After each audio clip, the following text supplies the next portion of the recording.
Sí. Bueno, muy buenos días a todos los presentes y a los que nos ven a través de las redes sociales.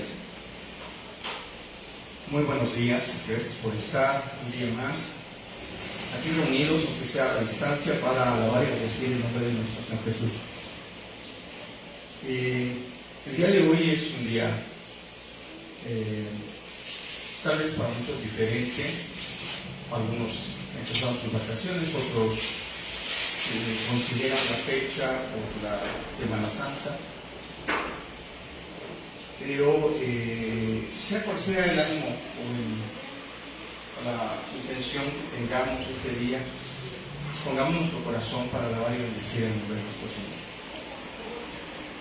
Vamos antes que nada a leer un pasaje de la Biblia, Salmos 95, Salmos 95.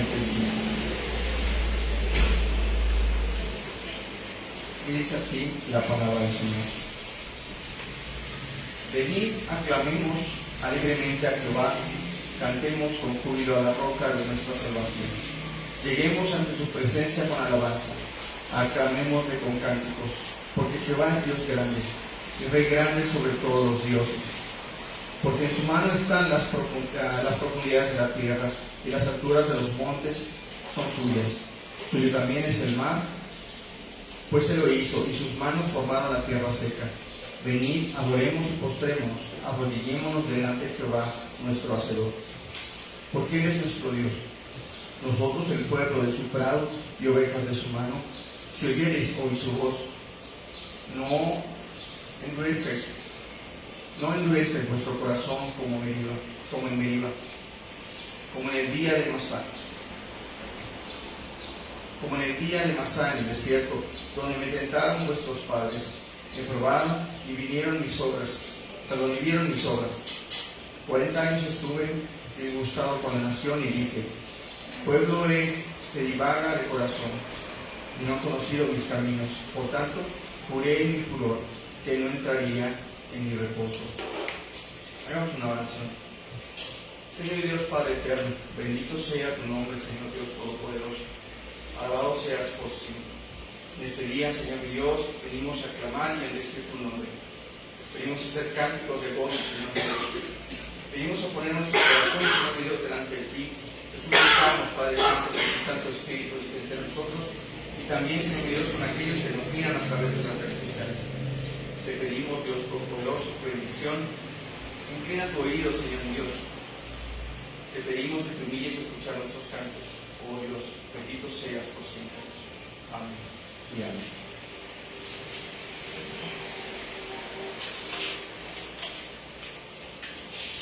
Dispongamos nuestra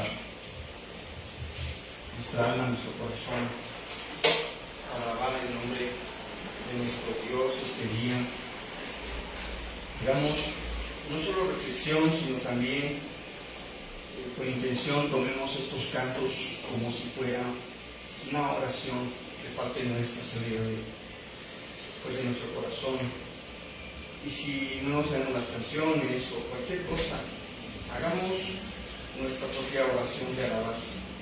Hagamos un momento de intimidad con el Señor.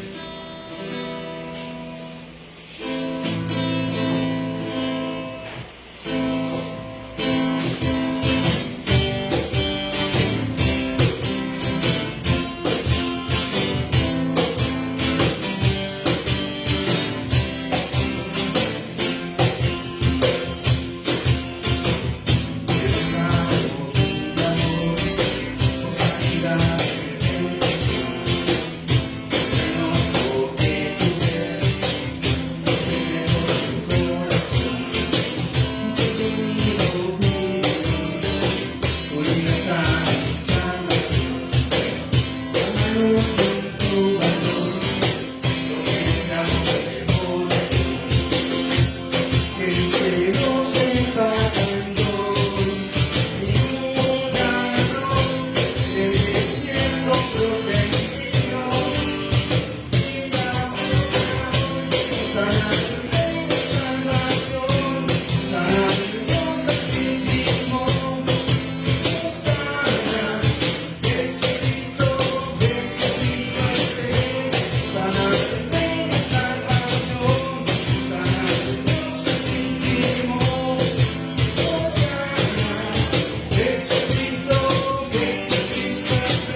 sea tu nombre, oh Jesucristo, bendito es tu nombre, Señor.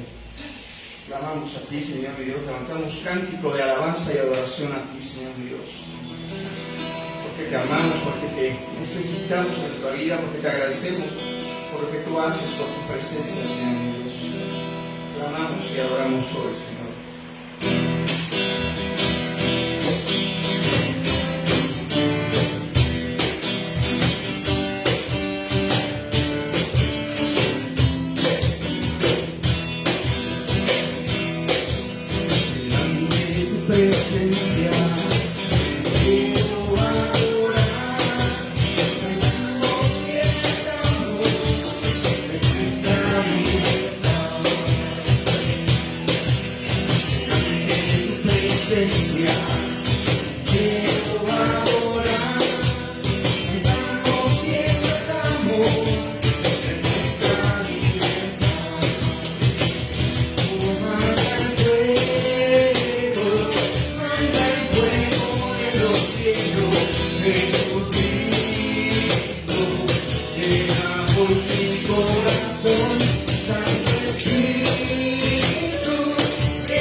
Clamamos a ti, alabamos tu nombre, oh bendito Señor, oh bendito Padre.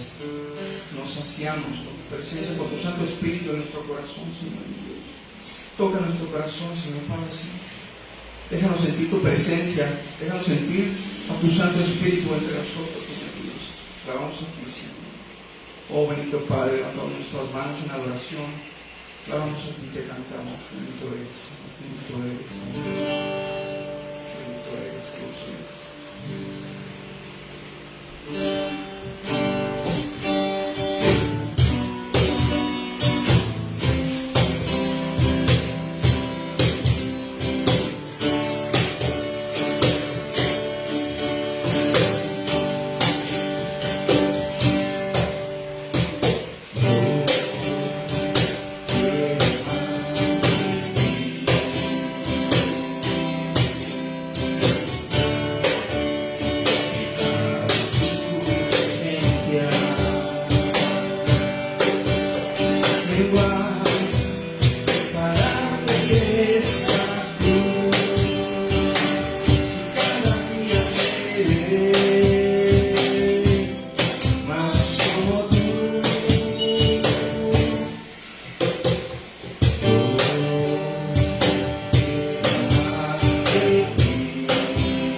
Señor Dios Todopoderoso. Alabado sea, Señor Dios, alabado sea. Oh, bendito tu nombre, Señor. Clamamos al Señor, a Él. Te amamos, Señor. Te amamos, Señor. Oh, Dios Todopoderoso. Bendito tu nombre.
Bendito seas, oh Dios Todopoderoso. Clamamos a ti, Señor.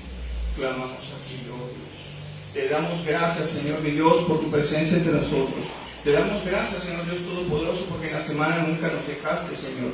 Te damos muchas gracias por todos los beneficios, Señor, y bendiciones que tú nos traes, Señor Dios. Te damos muchas gracias, Señor, porque nos sostienes al día de hoy. Porque pase lo que pase, o sea lo que sea de nuestra vida, tú estás ahí, Señor, y no nos dejas, no nos abandonas. Tú estás siempre con nosotros, Señor. Oh, bendito Padre. Oh, bendito Señor. Te damos gracias, Señor Dios Todopoderoso, por tu bendición en la cruz, Señor mi Dios. Te damos muchísimas gracias, Padre Santo, porque tu amor lo derramaste para nosotros, que somos inmerecedores de tu gracia, Señor. Gracias, bendito Padre Santo. Gracias que por medio de Jesús es que podemos estar delante de ti hoy, clamar tu nombre y alabar y bendecirte, Señor. Gracias te damos, oh bendito Padre Santo. Recibe nuestra adoración, oh bendito Señor. Gloria a ti, bendito Padre Santo. Bendito eres tu amén.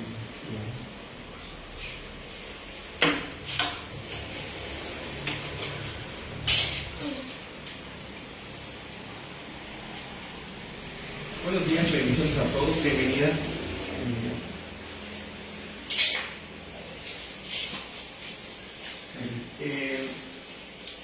Antes que nada quisiera que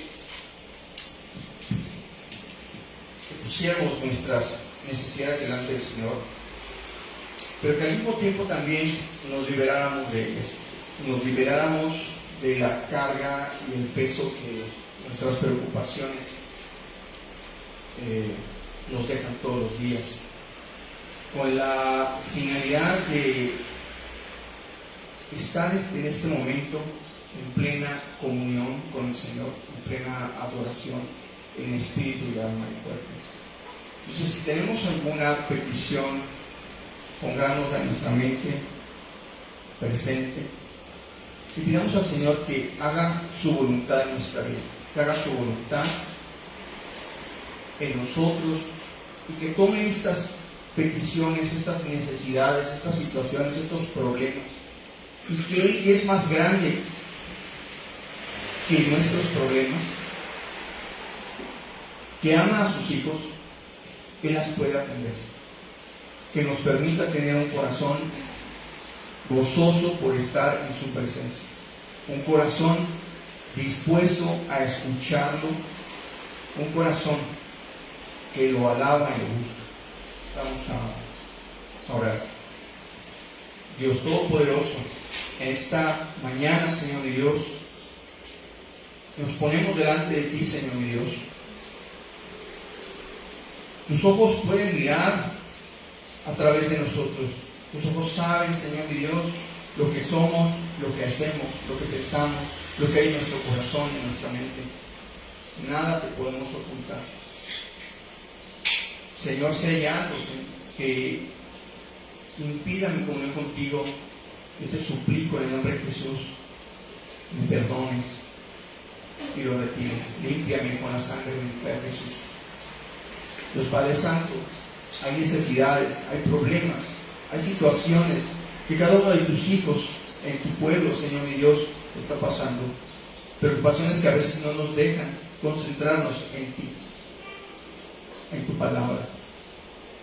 Te pedimos en el nombre de Jesús, nos libres, Señor Dios Padre amado, de estas situaciones. Nos ayudes a solventar nuestros problemas. Nos ayudes a sanar, Señor mi Dios, nuestras heridas y nuestras dolencias. Oh Dios bendito. Somos tus hijos, Señor, y te agradecemos por ello. Y también sabemos que como buen Padre, tú nos cuidas, nos procuras, tú velas por nosotros, Señor. Por eso es que ponemos delante de ti toda situación, toda necesidad, todo problema.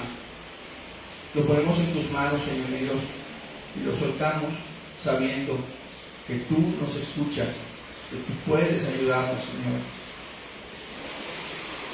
Oh Dios bendito, clamamos a ti esta mañana y te damos muchas gracias porque sabemos que actuando con fe, todas nuestras peticiones son escuchadas. Bendito Padre Santo, gracias te damos en el nombre de Cristo Jesús. Amén y amén. Bendito sea su nombre. Vamos a escuchar esta mañana la palabra del Señor. La palabra del Señor. Y bueno, pues todos sabemos que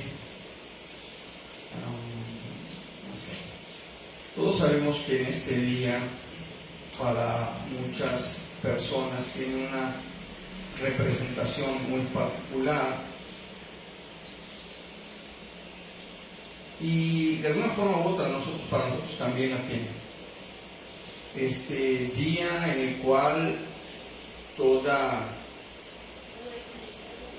toda creencia que está basada en la fe de la obra y sacrificio de Jesucristo está de alguna forma recordando lo que la iglesia tradicional le llama la Semana Santa, lo que representa el Domingo de Ramos. Y nosotros también queremos hacer una conmemoración al respecto.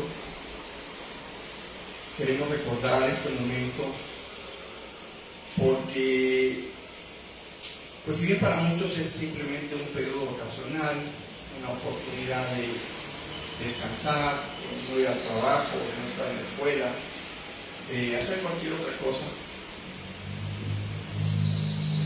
para otros es un tiempo de celebración, de conmemoración, pero también de meditación y espiritualidad. Un momento para reflexionar en la palabra de Dios, un momento para mirar en el fondo de la historia que nos narra la Biblia y entender las cosas que vinieron sucediendo en la vida de Jesús.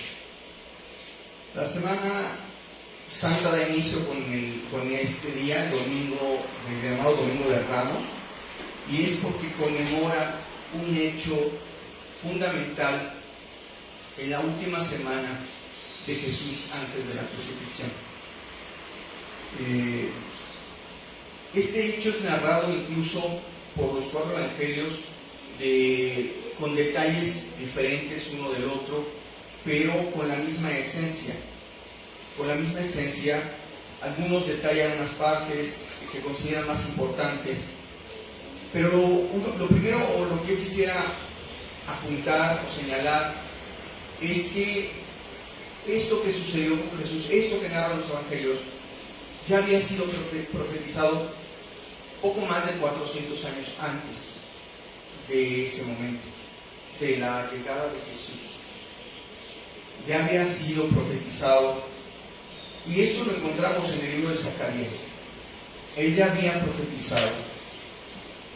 Dice Zacarías 9:9.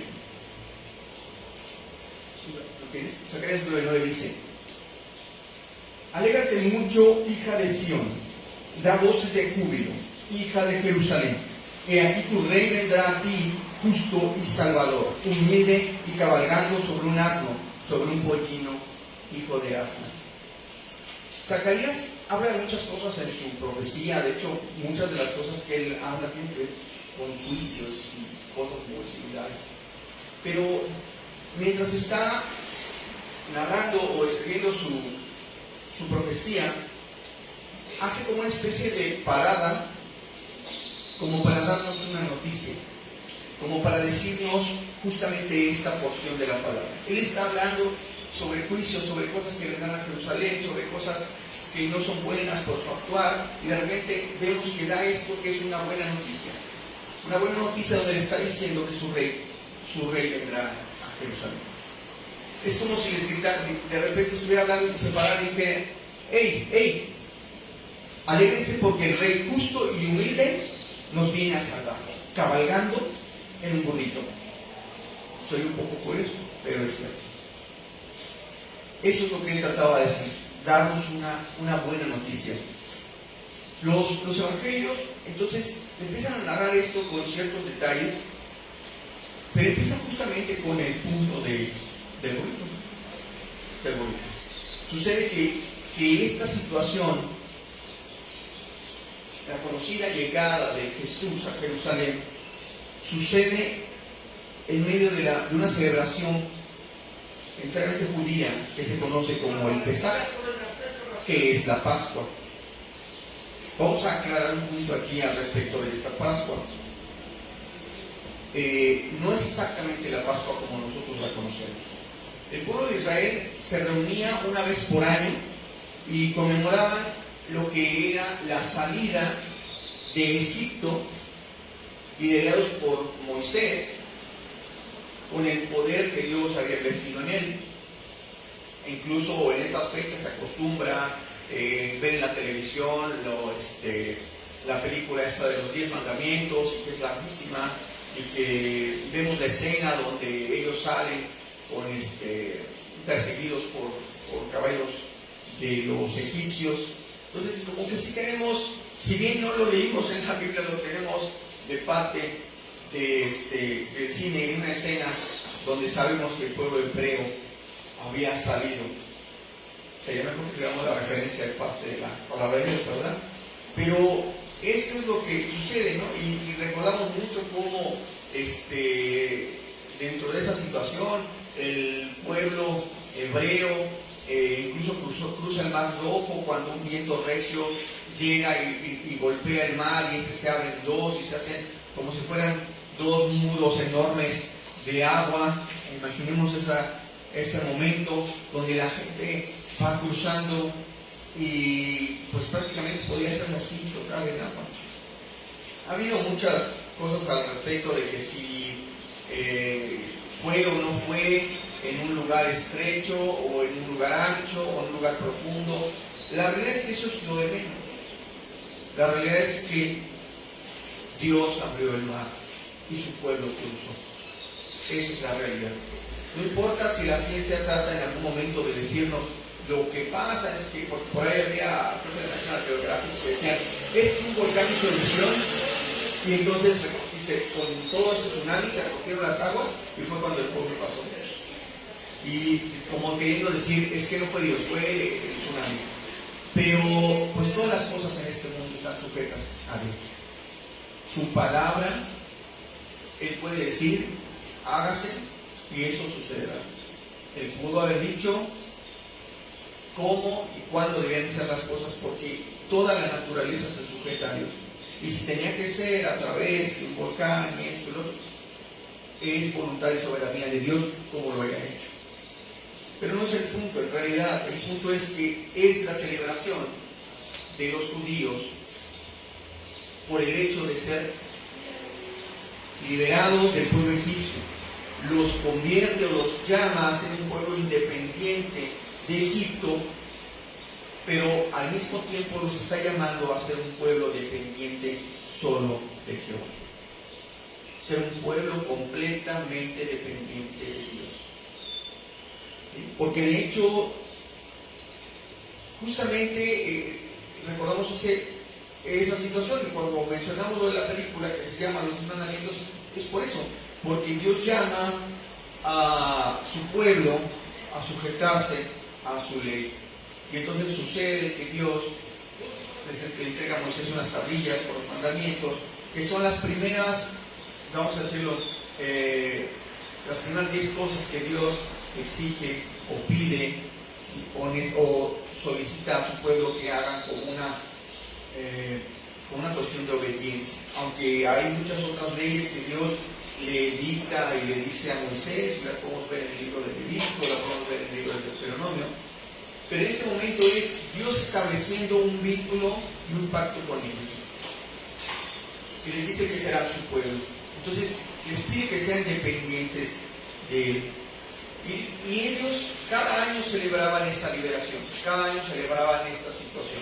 Cada año llegaban, incluso no todos vivían en Jerusalén, había otras ciudades alrededor, otros pueblos, otras aldeas, también llenas de judíos, pero cuando era el Pesaj, todos se reunían en Jerusalén, todos asistían a Jerusalén, hacían procesión, hacían una larga caminata, algunos les tomaba días, otros les tomaba menos, incluso Jerusalén, pues en realidad no cabían todos, entonces algunos se hospedaban en las aldeas cercanas, y para ellos cercano era más o menos, no más allá de 1 kilómetro, 1,5 kilómetros que pudieran caminar, pararse temprano, ir a caminar y llegar al templo.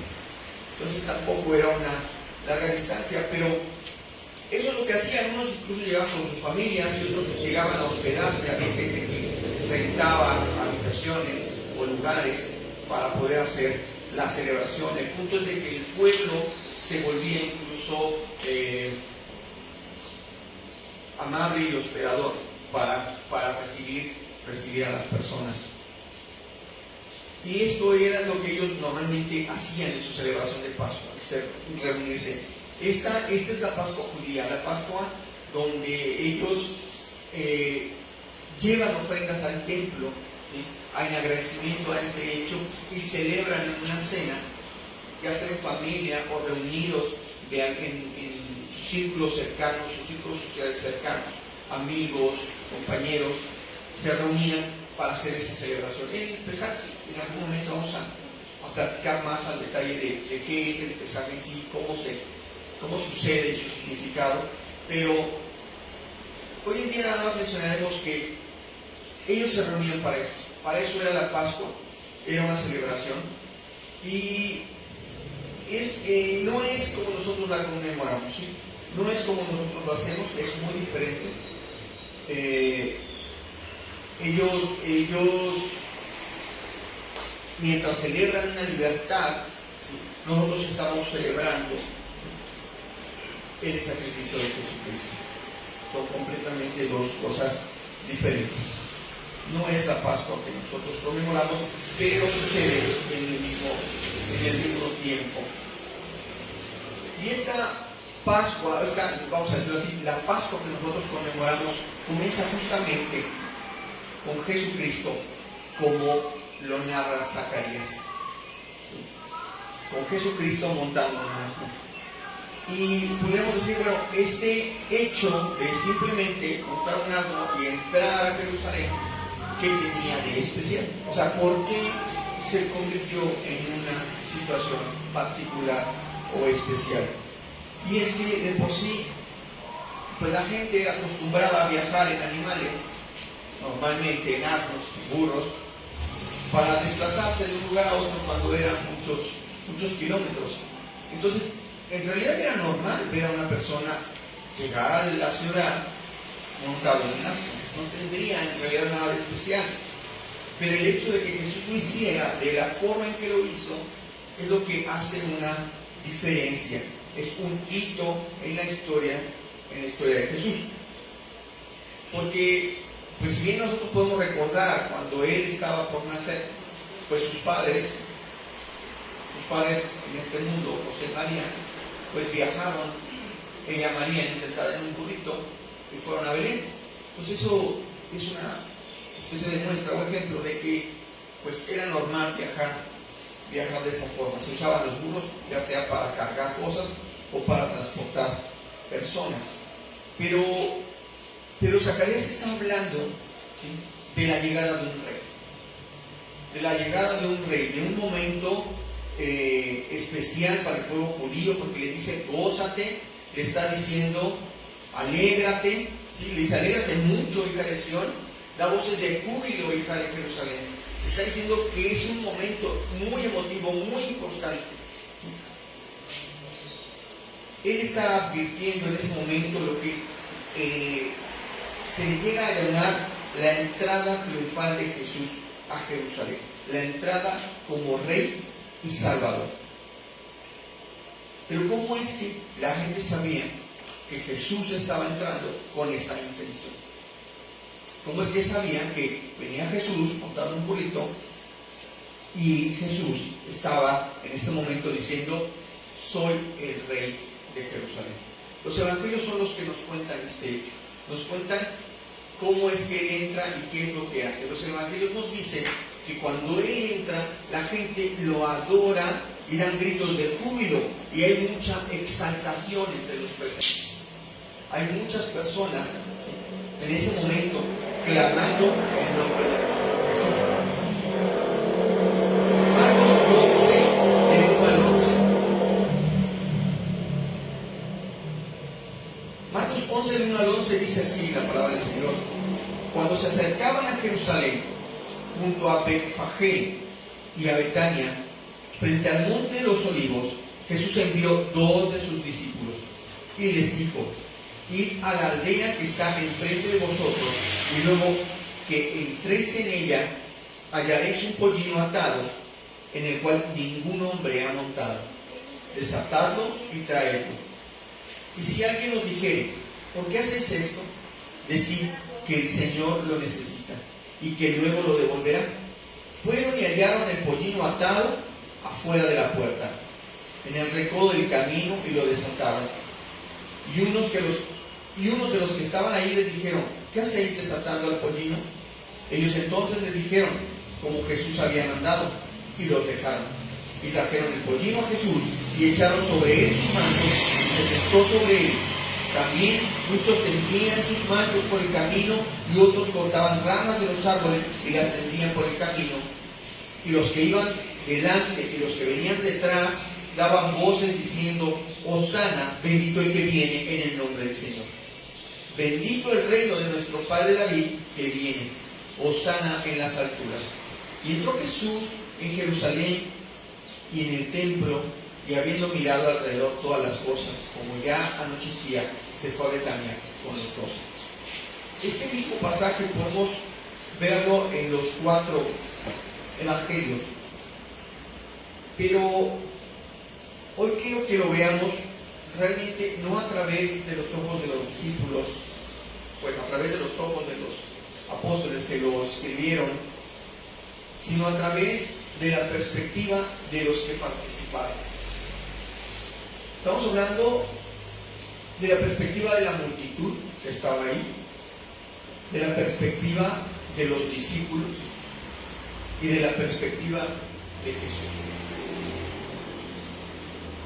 El primero es la multitud, pero no la gente que precisamente acompañaba a Jesús, sino la gente que ya estaba en Jerusalén, la gente que lo vio venir en ese momento, no la gente que lo acompañaba. Un poco de ambos, porque más o menos podemos suponer que la cantidad de personas que estaban llegando a Jerusalén ya rebasaba el 1 millón de personas. Era una ciudad grande, era muchísimo, muy grande el pueblo. Lo que pasa es que estaba esparcido por otras ciudades, pero cuando se reunían, realmente eso era, como dicen vulgarmente, un hervidero de gente. Había muchísima gente. Entonces, este tipo de multitud. Y es que, a pesar de que la Pascua se estaba celebrando para recordar la liberación del pueblo hebreo de los egipcios, esta fiesta estaba sucediendo al mismo tiempo que el pueblo vivía bajo el yugo del Imperio Romano. O sea, era un poco como incongruente o como sarcástico el hecho de que ellos estuvieran celebrando una libertad cuando ellos permanecían bajo el gobierno del Imperio Romano. Era un momento muy complicado incluso para el pueblo judío. Ellos no eran completamente libres incluso de hacer esta fiesta. Cuando se reunía toda esta gente cada año, Roma enviaba soldados a custodiar para que no hubiera revoluciones y la gente no se levantara, no se levantara, digamos así, no se levantara en contra del pueblo romano, porque al final de cuentas era un gran número. Si hablamos, era un pueblo muy grande. Entonces Roma podía pensar que pues se juntaran y pudieran hacer un intento por ser libres de Roma. Entonces era algo un poco difícil poder hacer este tipo de celebraciones. No eran completamente libres. Ellos todavía sentían que existía ese yugo ahí. Pero eran importantes estas fiestas para ellos. Representaban de alguna forma su base social, política y religiosa. Era lo que a ellos les daba el nacionalismo, lo que a ellos les daba el decir somos el pueblo de Dios. Ellos les recordaba constantemente somos el pueblo de Dios y Dios nos va a liberar. ¿Por qué? Porque había una profecía, porque estaba esa profecía de Zacarías. Muchas otras cosas se habían mencionado. Ellos conocían en todo momento que un Mesías había sido prometido por Dios. Ellos esperaban a la llegada de ese Mesías y esperaban su libertad. Vamos a Miqueas 5:2. Miqueas 5:2 dice así la palabra del Señor. Pero tú, Belén Éfrata, pequeña para estar entre las familias de Judá, de ti me saldrá el que será Señor en Israel, y sus salidas son desde el principio de los días de la eternidad. Había una promesa. Cuando dice que será el Señor, se refería al dominio que iba a tener Jesucristo sobre su pueblo. La gente conocía a Jesús, pero no necesariamente lo relacionaba con el Mesías. La gente lo oyó predicar sobre el reino de Dios, lo oyeron decir de él mismo que era el Mesías, que era el Hijo de Dios, lo vieron hacer señales y milagros, y más sin embargo no todos creían en él. Incluso una de las últimas cosas que ellos pudieron ver antes de este hecho, antes del Pesaj, antes de que Jesús entrara a Jerusalén, fue cuando Jesús visitó la tumba de Lázaro y lo resucitó. Fue algo sin precedentes para muchos. Fue algo que no podían considerar una realidad, salvo que sus ojos lo estaban viendo. Algunos lo habían escuchado, otros se habían enterado porque alguien se los había platicado también, pero los que lo vieron, los que estaban ahí, los que vieron cuando Jesús llamó a Lázaro, no podían negar que él tenía un poder que venía del Padre. Mateo 21, 10 al 11 dice así. Mateo 21, 10 al 11. Cuando entró él en Jerusalén, toda la ciudad se conmovió, diciendo: ¿quién es este? Y la gente decía: este es Jesús, el profeta de Nazaret de Galilea. O sea, había quien ya lo conocía. Juan 12, 17 al 18 dice: y daba testimonio la gente que estaba con él cuando llamó a Lázaro del sepulcro y le resucitó de los muertos, por lo cual también había venido la gente a recibirle, porque habían oído que él había hecho esta señal. O sea, ya había gente que se había adelantado y que lo estaba esperando. Entonces realmente la gente había visto ese poder de Jesús, la gente había visto las cosas y maravillas que él hacía. La gente sabía, ¿sí?, que él era diferente, que él era especial, que él no era un hombre común y corriente. Pero hay una realidad dentro de todo esto. La gente también estaba esperando al Mesías prometido. El Mesías que para ellos iba a ser un libertador, alguien que levantaría a su pueblo en contra de la opresión de Roma, que con su poder, autoridad, iba a echar fuera el imperio romano. Este imperio que los sometía constantemente, que reclamaba de ellos incluso tributo. No era simplemente que los tuviera, sino que de ellos obtenía lo que quería. Entonces ellos buscaban que llegara el libertador y reclamara su trono como el legítimo rey descendiente de David y restaurara la soberanía de Israel. Es lo que ellos estaban esperando. No estaban esperando al Jesús que el mismo Jesús predicaba. Estaban esperando a alguien que los llevara a las armas, alguien que los llevara a la guerra, alguien que los llevara, como en tiempos antaños, ¿sí?, a pelear por la unidad de su pueblo. Y entonces, ¿cómo sabemos esto? Porque ellos gritaban durante todo el momento: Hosana, bendito el reino de nuestro padre David que viene. La palabra Hosana significa sálvanos. A veces es mal empleada, porque a veces, ya sea en un canto, en una oración, en un momento, decimos Hosana como una expresión de alabanza, como una expresión de adoración, ¿sí? Y si bien sí le estamos diciendo al Señor, sálvanos, si no entendemos el significado, lo estamos mal empleando.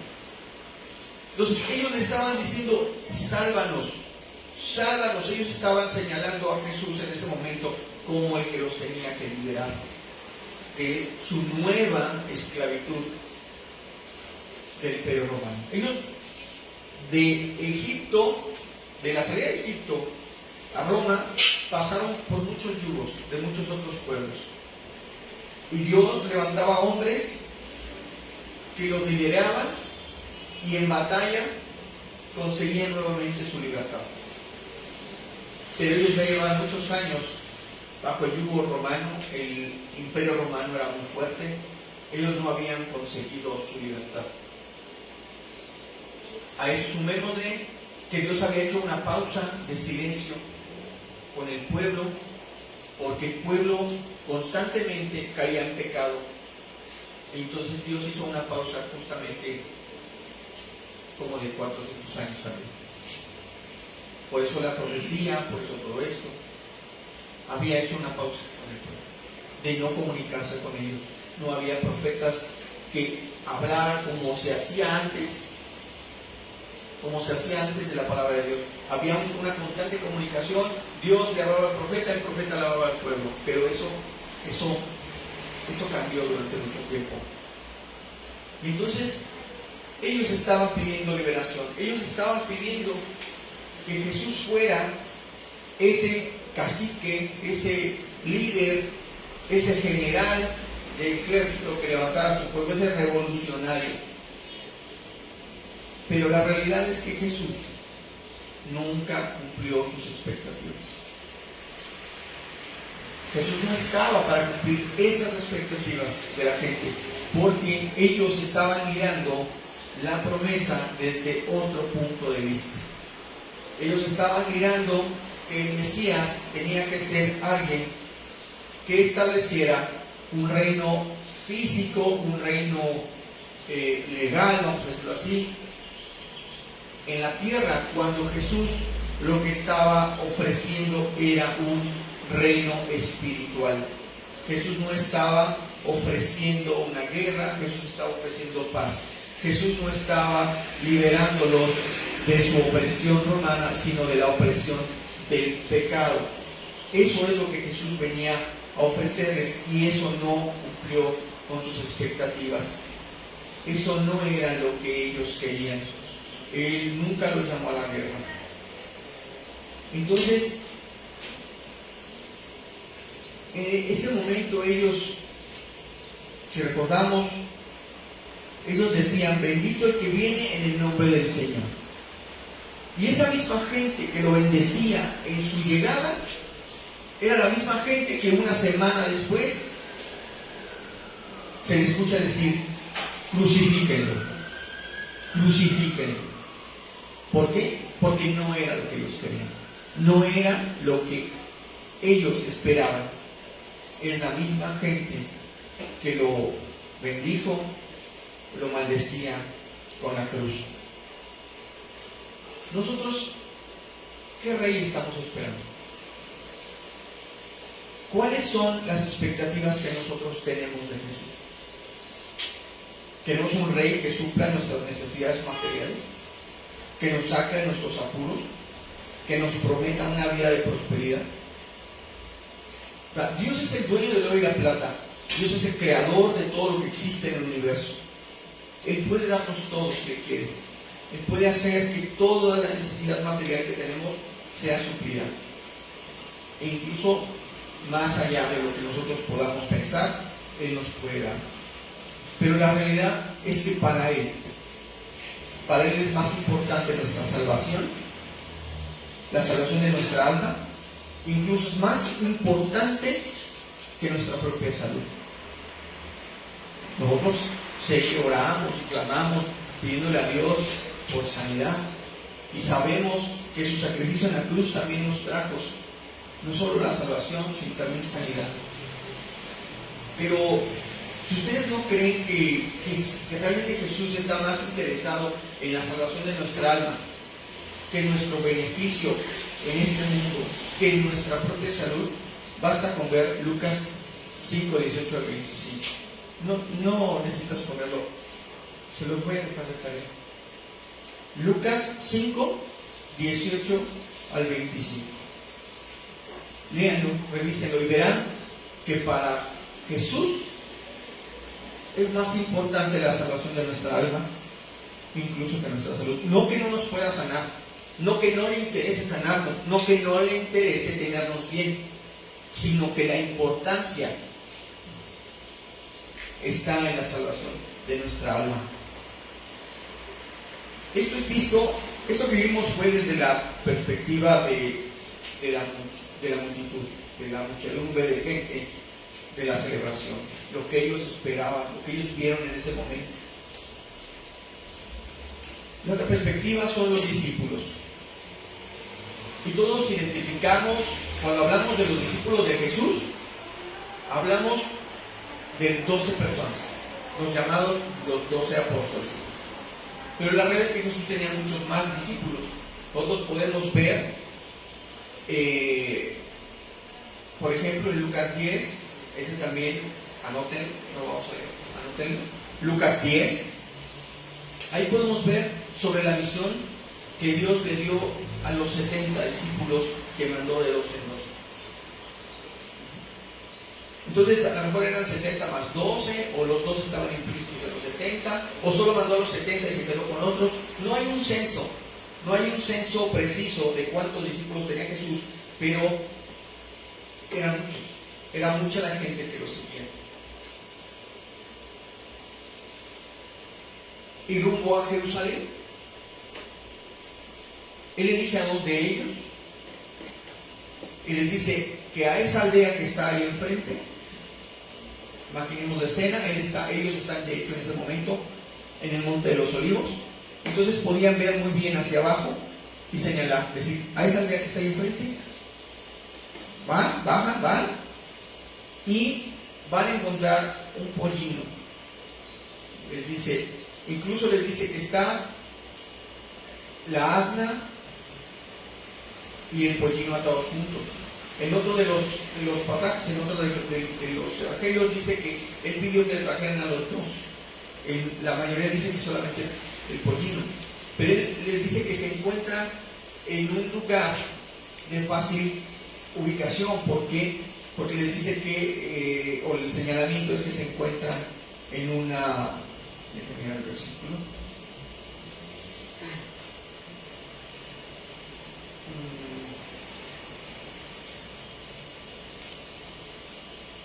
Bueno, aquí en este versículo dice que los encuentra atado, pero en otro de los pasajes les dice que se encuentra en una, como decir encrucijada, pero es está en Lucas, bueno, les da una ubicación que a nuestra imaginación sería algo así como un cruce, como en la esquina. Entonces era fácil que cualquiera viera el pollino y sobre todo que cualquiera viera que ellos estaban desatando al pollino. ¿Sí? Entonces les dice de hecho que si alguien les pregunta por qué lo están desatando, pues que les digan que el Señor Jesús lo está pidiendo y que después se los va a devolver. Entonces, esto en realidad no es como difícil de que sucediera, porque la gente se volvía, como lo dije hace rato, se volvía hospedadora, se volvía amable. Entonces, si alguien le pedía el burro, pues a lo mejor era para terminar de llegar con cosas o para sentar a algún anciano, para algo, y entonces era fácil que lo prestaran. Entonces ellos bajan y hacen conforme las instrucciones que el Señor Jesús les da. Y una vez que tienen al burrito, regresan con Jesús y ponen algunas de sus vestimentas, de sus ropas, de sus mantos, los ponen a modo de montura. ¿Por qué? Pues porque el pollino ahí dice que era un pollino, un burrito que no había sido utilizado por nadie. Dice, hallaréis un pollino atado en el cual ningún hombre ha montado. O sea, esto es, no tenía una montura, no tenía cómo acomodarse para montarlo. Entonces ellos le acomodan ahí con las ropas para que él pueda montarlo. Es interesante ver un detalle aquí, que Jesús pidió el pollino prestado. Jesús decía que él no tenía dónde vivir, entonces donde él vivía también era prestado.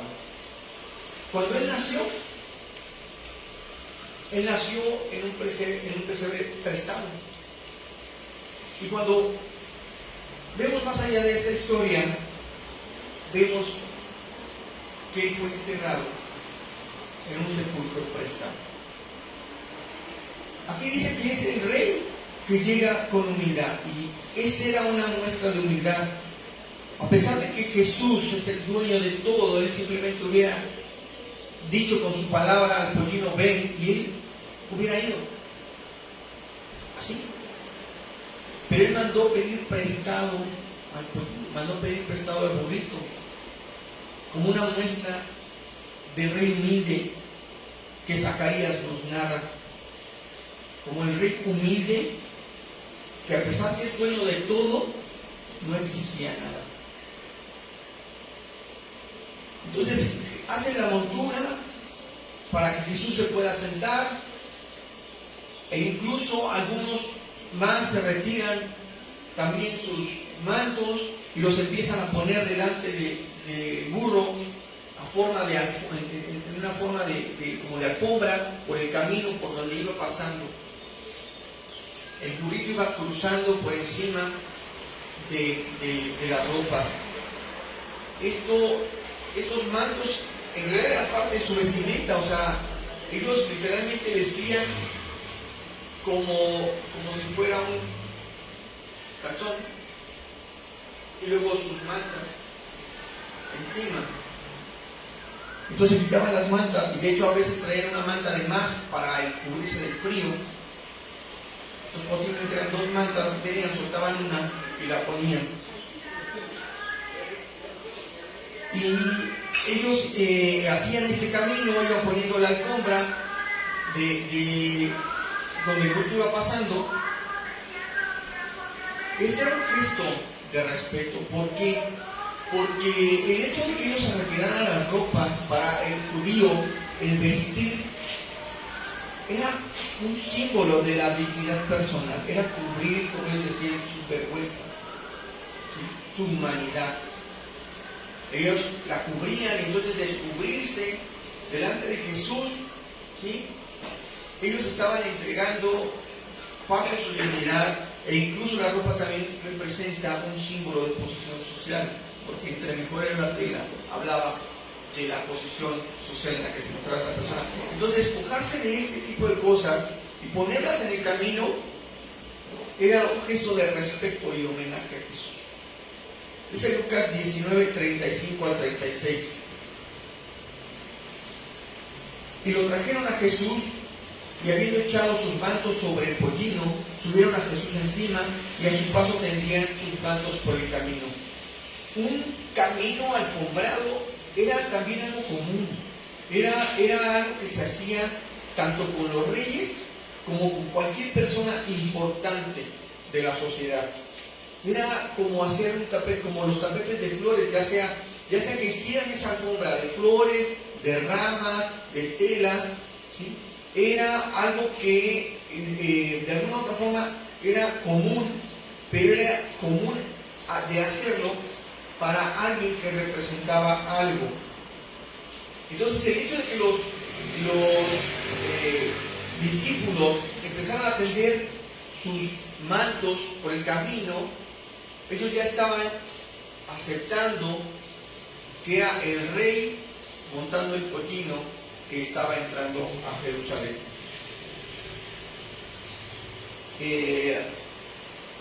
No solamente dicen estos pasajes que no solamente la gente tendía sus mantos, sino que también tomaban ramas y las ponían delante de Jesús, delante del burrito, y es por eso que le llaman Domingo de Ramos. De ahí viene el nombre de las ramas que se ponían, ¿sí?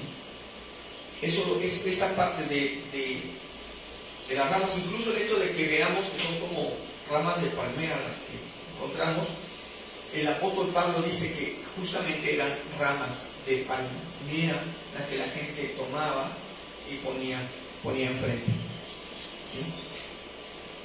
Pero a pesar de ese hecho, a pesar de que ellos ponían sus cosas para honrar a Jesús, ellos como discípulos siempre honraban a Jesús. Ellos no estaban haciendo algo que no hubieran hecho antes, ¿sí? Lo interesante de todo es que a pesar de que ellos estaban haciendo este acto, ellos no estaban entendiendo cuál era la razón o el propósito de entrar a Jerusalén montado en un burro. Ellos, mientras tendían estos mantos, la gente que los estaba mirando empezó a hacer lo mismo. Y mientras ellos alababan a Jesús, la gente también alababa a Jesús. La gente estaba entendiendo, por un lado, que Jesús era el Mesías que iba a crear la revolución, que iba a levantarlos. Pero los apóstoles y los discípulos estaban entendiendo que era Jesús el que les estaba prometiendo un mundo espiritual. Entonces, a pesar de que eran dos pensamientos, todos se unieron, todos estaban juntos, alabando a Jesús, porque lo conocían, porque lo vieron. No solamente fue un acto de inercia, sino porque dijeron, mira, es Jesús, y lo están alabando. Y entonces iban y hacían lo mismo. Y le dieron como una especie de bienvenida, ¿sí?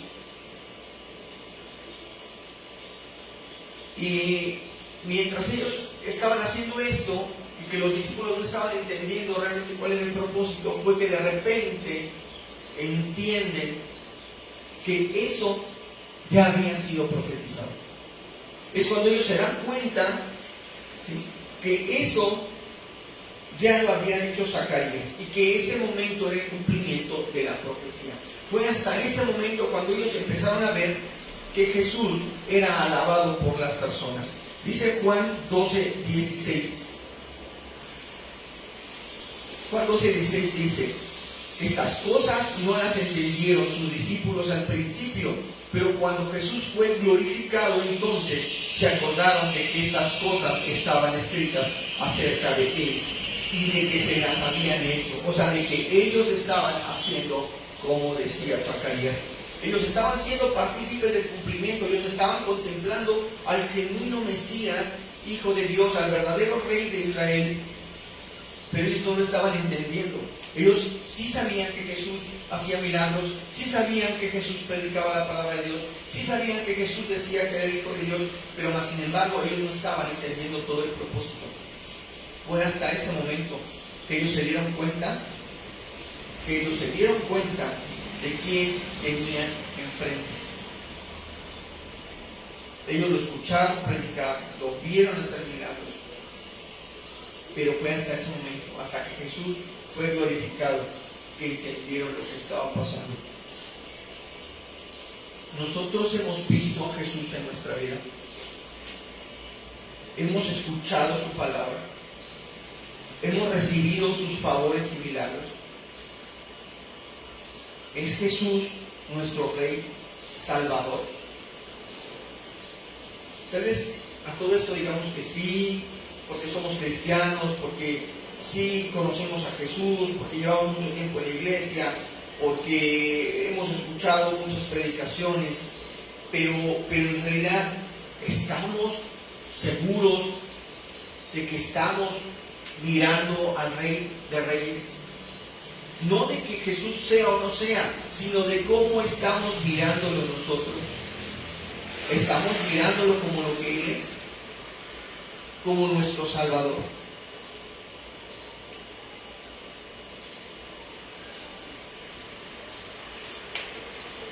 Nosotros estamos glorificando a Jesús y no tanto su grandeza. Nos hemos sometido a su reinado, hacemos nuestra voluntad o la suya. Nosotros nos conformamos a veces con hacer lo que se nos dice, como así los apóstoles: vayan por el burrito y tráiganlo, A veces nosotros leemos una porción de la palabra, o escuchamos la predicación, y bueno, es que me dijeron que eso está mal, y me concentro en el resultado. Bueno, la conclusión de la predicación fue que eso no está bien, eso está mal, pero no profundizo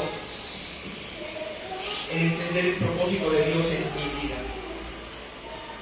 Nos conformamos en solamente hacer, tal vez de forma mecánica, las cosas. No tomamos la palabra de Dios y la buscamos entender, y la buscamos impregnar en nosotros, y la buscamos vivir, sino que solamente recibimos la palabra de alguien que nos la está contando, de alguien que nos la está predicando, de alguien que nos está dando un consejo, y tomamos esa pequeña porción. Incluso muchas veces decimos, es que Dios tiene un propósito en mi vida. Estoy bien seguro que Dios tiene un propósito en mi vida. Y entonces nos estancamos ahí, esperando pues a que Dios nos dé la invitación y nos diga, mira, este es tu propósito. Esto es tu propósito. Pero no es así. No podemos simplemente esperar a que nos llegue una invitación de, mira, este es el llamado que Dios te tiene. Los discípulos se dieron cuenta de lo que pasaba por dos cosas. La primera es que estaban glorificando a Jesús. No solo los demás, sino ellos estaban glorificando a Jesús. Y conocían la Escritura. Ellos no hubieran recordado, no hubieran visto el panorama completo y hubieran dicho, esto fue lo que dijo Zacarías. No lo hubieran recordado si ellos jamás lo hubieran estudiado, si ellos jamás lo hubieran leído, si ellos jamás hubieran tomado el tiempo de conocer la palabra de Dios. Entonces, ellos aceptaban a Jesús, adoraban a Jesús, creían en Jesús y creían en la palabra de Dios. Si nosotros no hemos entendido nuestro propósito, si seguimos esperando que nos llegue la invitación al llamado de Dios, basta con leer la palabra de Dios en Mateo 28, 16 al 20. Ese también anoté. Mateo 28, 16 al 20. Yo sé que les estoy dejando como ciertas incógnitas, pero es un poco para incentivarlos a que descubran ustedes mismos de qué se tratan estos versículos. Y porque no van con el eje central de lo que estoy hablando. Mateo 28, 16 al 20. Muchos lo van a identificar rápido. Entonces, si aún no estamos entendiendo entonces el propósito, si aún no estamos mirando a Jesús como lo que es, sino como lo que nos cuenta la conclusión de la predicación, como lo que nos cuenta la conclusión de un comentario, como el versículo que luego nos dejan pegado en el muro de las redes sociales, como el mensajito que nos manda. O sea, hablo del hecho de conformarnos con una pequeña porción de la palabra y a veces fuera del contexto.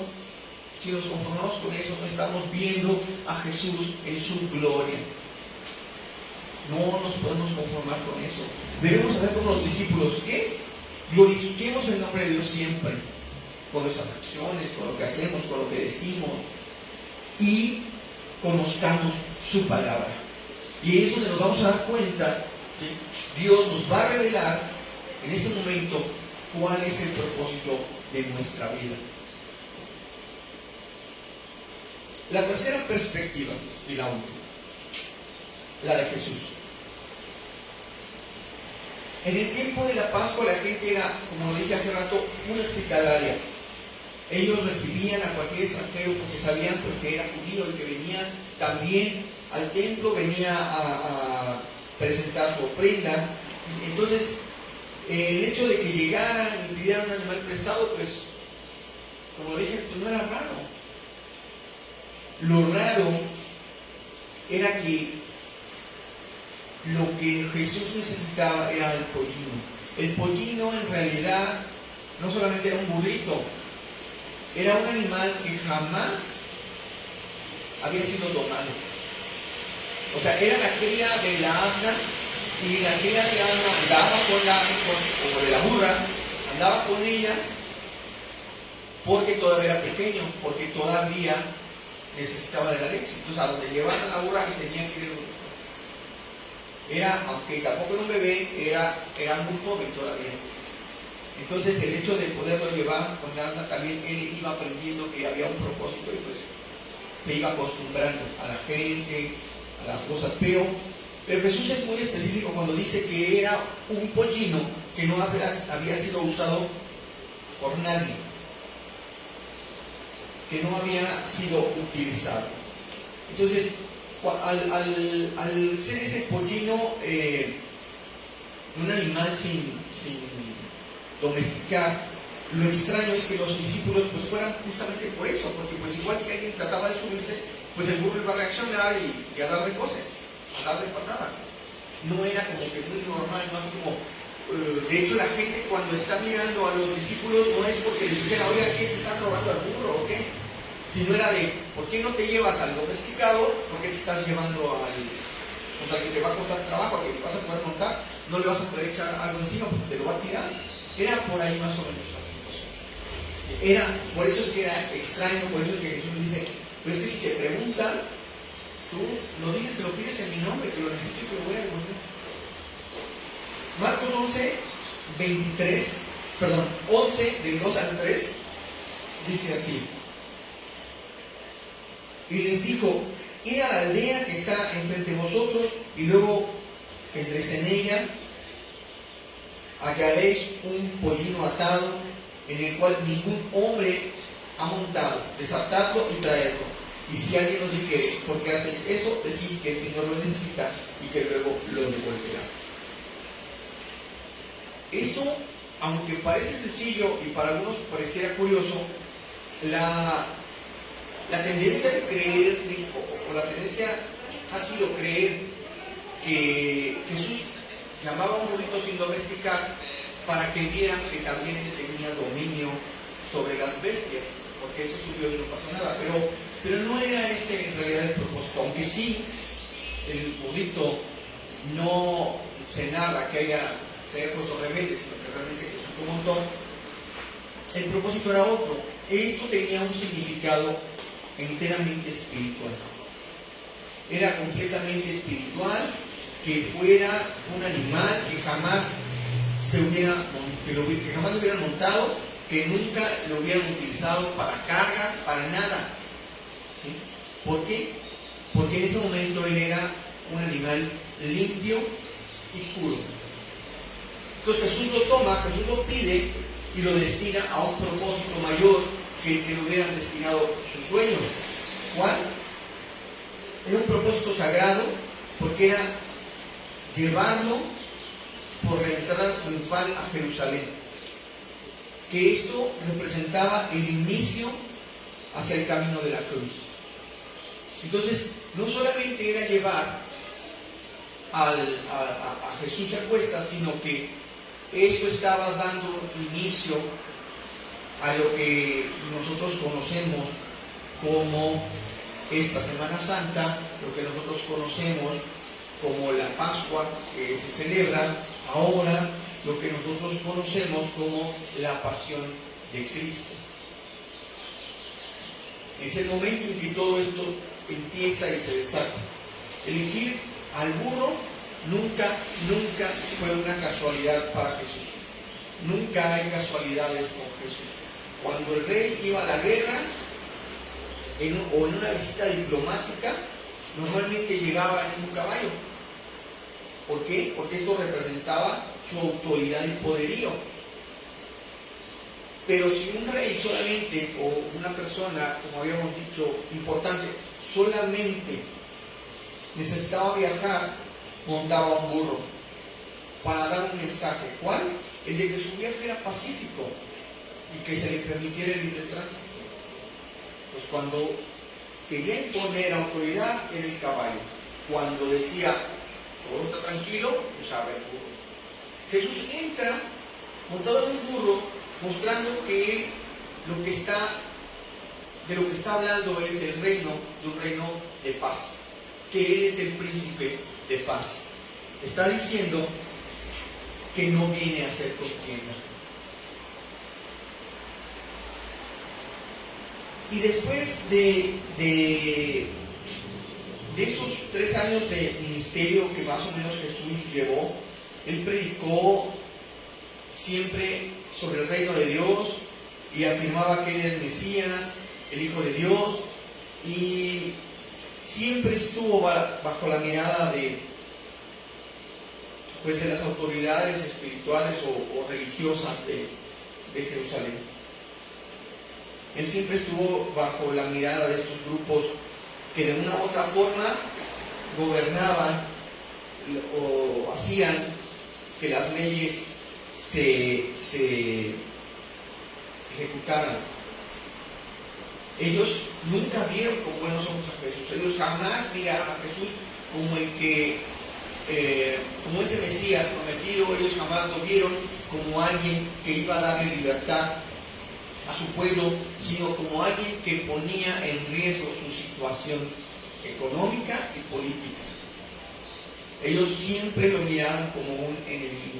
Entonces, vemos en muchas escenas cuando Jesús hace un milagro que les dice que no se lo cuente a nadie. Él, de hecho, viaja como muy a la discreción, porque a veces solamente iba con sus 12 discípulos, porque Él siempre se mezclaba con la gente del pueblo, porque a veces para predicar multitudes se alejaba de la ciudad. Él buscaba de alguna forma mantener, como decimos, un perfil bajo. ¿Por qué? Porque todavía no era su momento. Pero es ese momento, cuando Él ya pide el pollino, cuando inicia la Pascua, cuando Él entra por la puerta de Jerusalén, cuando Él todo esto lo hace público, a pesar de que Él sabía que lo buscaban para matar, Él entra con toda pompa. Me refiero al hecho de las alabanzas, me refiero al hecho de la multitud de gente que estaba a los lados del camino, que lo bendecía, que lo glorificaba. Y era obvio que los religiosos de su tiempo lo miraban, estaba a la vista de ellos. Era, vamos a decirlo así, era localizable. ¿Para qué? Para lo que ellos querían, que era aprenderlo y matarlo. Entonces, era el momento en que Jesús dijo: no más perfil bajo. Es el momento, porque Él sabía que se encaminaba a la cruz. Era el momento en que tenía que ser público y que todos vieran que Él era el Hijo de Dios, que se escuchara por todos lados, no a lo secreto, sino a lo público. Y Él es triunfante a la vista de todas las personas. Él establece en ese momento que Él es el Rey legítimo de Israel. Él es el Hijo de Dios, el Mesías, el profetizado del linaje de David. Pero a pesar de que Él está estableciendo que Él es el Rey, Él no llega al palacio, Él llega al templo. Él no dice o reclama un trono desde donde se estaba gobernando, sino Él reclama el trono desde donde siempre Dios ha estado, en el templo. Él reclama todo esto, llega al tabernáculo, más bien llega al templo. Él siempre estuvo con ellos desde el desierto, cuando estuvo en el tabernáculo, hasta que se establece el templo. Dios siempre está con su pueblo. Llega Jesús, contempla a su pueblo, pero no a las casas. O sea, llega Jesús y no mira solamente a las personas, no llega y mira a Jerusalén como está, porque no es la primera vez que Él estaba ahí. De hecho, en varios de los pasajes de los evangelios vemos que Jesús constantemente iba y visitaba a Marta, a María y a Lázaro, y ellos vivían muy cerca de Jerusalén y seguramente iban y venían. Jesús no es que no conociera a Jerusalén. A veces se dice que solamente estuvo 3 veces. Cuando fue pequeño, después cuando fue presentador en el templo, después cuando predicó en la sinagoga, y ahora que está entrando, cuando vemos este pasaje que está entrando. Pero no es así. Jesús constantemente iba. No es que no conociera a Jerusalén, la conocía. Pero lo que Jesús estaba haciendo en ese momento era contemplar el corazón del pueblo. Él estaba en ese momento inspeccionando el estado espiritual de su pueblo y no le gusta lo que ve. A tal grado que decide no quedarse en Jerusalén. Dice, es tarde, y prefiere irse. Y él se regresa a la casa de Marta, María y Lázaro. Incluso se lleva a sus 12 discípulos y ellos quedan allá. No le gusta la situación que está viviendo Jerusalén.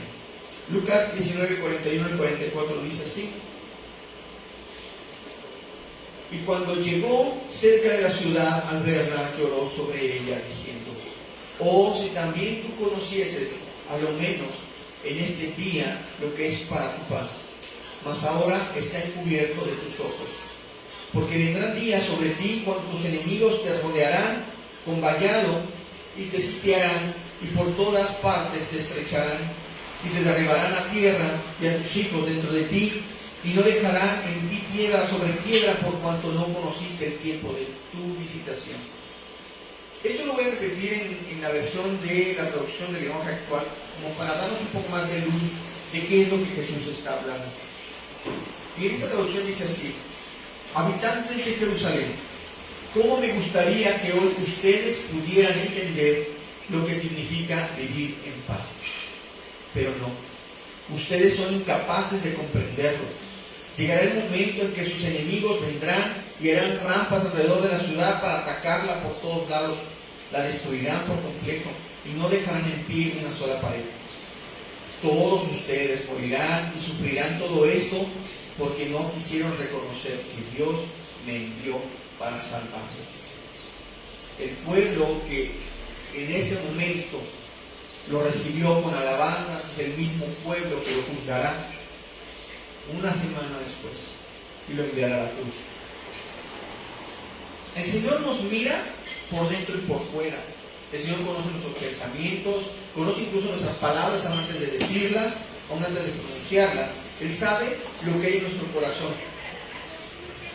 Si Dios mirara en nuestro corazón ahorita, encontraría algo que le desagrade. Hay algo por lo cual el Señor no se quisiera quedar en nuestro corazón. Su palabra dice que nosotros somos su templo, que el Señor no se quiso quedar en el templo porque vio algo decepcionante. Vio algo decepcionante. El pueblo de Jerusalén era un pueblo que estaba dividido. Había diferentes grupos religiosos. Había unos que querían gobernar por encima de otros. Había unos que se sentían superiores, de un estirpe que no era, de la cual los demás no eran dignos de hablarles. Era un pueblo socialmente quebrado. A pesar de que se reunían y hacían este tipo de fiestas, de que venían de todos los lugares, Jerusalén no era lo que Dios esperaba. Había pecado en ellos.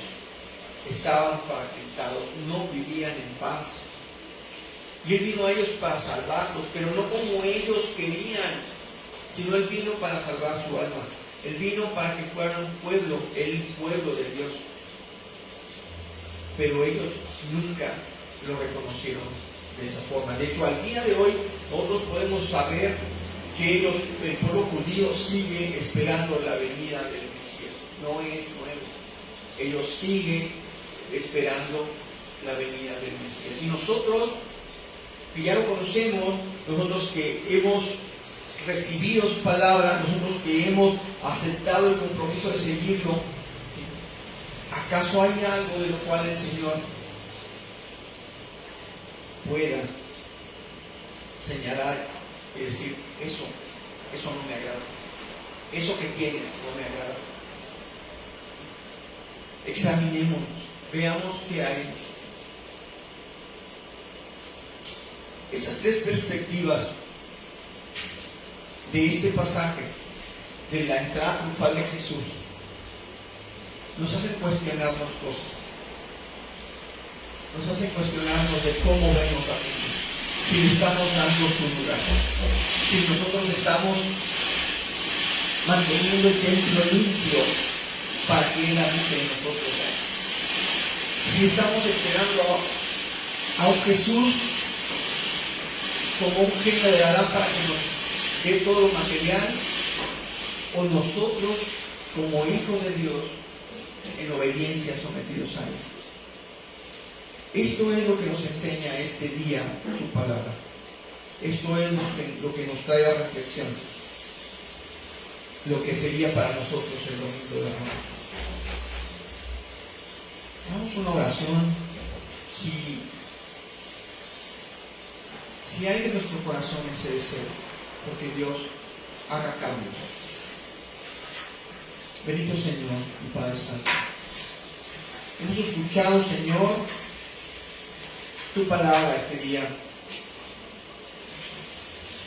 Sabemos que tú escudriñas nuestro corazón y nuestra mente, pero ayúdanos, Señor, a mirar lo que tú estás mirando y que no te agrada. Te suplicamos, Señor, que a través de tu Espíritu Santo nos redarguya y nuestro corazón nos señale qué es lo que está mal. Te pedimos en el nombre de Jesús, Señor, si hay algo que no te agrade, perdónanos. Queremos, Señor, que tú habites en este templo tuyo, en nosotros, Señor. Queremos que tu Santo Espíritu permanezca constantemente, no un momento, no solo cuando tenga necesidad, sino siempre. Señor, ayúdame a poner mi alabanza antes que mis peticiones. Ayúdame, Señor, a poner mi adoración a ti antes que mis necesidades. Porque yo sé, Señor, que si tú me miras, te compadecerás de mí. Y que si yo me ocupo de ti, de tu palabra, Señor, tú saciarás mi sed, tú calmarás mi hambre, tú cobijarás mi frío, Señor. Tú me librarás, Señor, de mis males. Bendito sea tu nombre, Señor. Danos la fuerza, Señor. Clamamos a ti, Señor Padre Santo. Danos la fuerza, Dios Padre amado, para ser, Señor Dios, también con un propósito de ser santos para ti, Señor. Ayúdanos, Padre Santo, a mirarnos como tú nos miras y ser lo que tú quieres que seamos. Te damos muchas gracias, Señor, en el nombre de Cristo Jesús. Amén y amén. Si quieres, aquí.